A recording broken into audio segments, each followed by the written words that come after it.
I would like to share some recommendations when designing formative assessment and the efforts this requires from the teacher in the design, implementation, evaluation phases to be applied in classroom and/or online courses. 1. It is important to spend time planning the formative assessments, which passes through the design of inclusive learning strategies. One possibility lies in thinking of problems to be resolved by the students, problems that are not to be delivered using their didactic techniques based on cases, problems, problem-based learning, and projects. Plan the formative assessment using learning activities together with an inclusive learning process throughout an entire course. This allows students to gradually develop a solution for each problem. It also enables the individual and group observation of the progress of students. 2.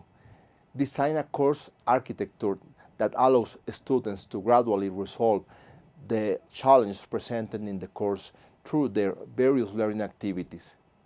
It is an interesting way to see the learning process of the students and the course in general. In this way, it is much easier to design instruments for the evaluation and systematization of the key moments where the teacher wants to measure the achievement of a skill, the appropriation of a concept, or even the same level of involvement and participation that the students are having with the proposed learning dynamics. 3. It is important not to think about formative and summative assessment as two separated entities. On the contrary, it is important to coordinate them, giving value, weight, or deliberation to activities prior to the delivery of a product or development by the students, such as the feedback given to peers, or the ability to restructure or enrich their work based on the collaborative work done by their classmates.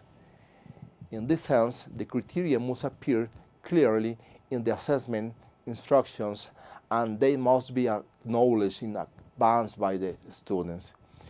This involves an effort from the teacher, an effort that is tripled when the offering course, given that designing a course as a proposed would involve a constant process during the entire learning process of students.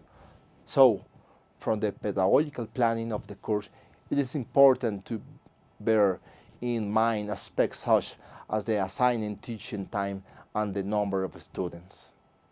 Promote individual and pair work, strengthen dialogue, collaborative exchange and learning, enabling the professor to step in and provide feedback on construction that the group of students themselves improve and validate socially.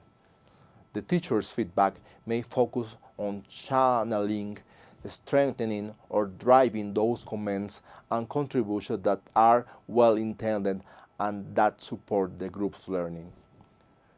5. For the case of large groups, I recommend designing activities that promote collaborative work among peers, brainstorm, and feedback that can be encouraged among the students. Following this work phase, which aims to have students generate a product as a baseline for knowledge negotiation, the next step could be to design group learning activities where students decide, conclude, and propose improved work or developments. Consider the group deliverable as an improved version of previous work done individually. Using the improved collaborative and autonomous work throughout the entire course leads to final work of high quality, where work among peers is one of the keys to success. It may also be successful in groups with a high number of students if, as a preliminary part of the process, the teacher establishes the same feedback and validation process that can be achieved among students. This may achieved by simplifying their observation towards the importance of the feedback provided by peers on the course. 6. Also take into account your student's profile.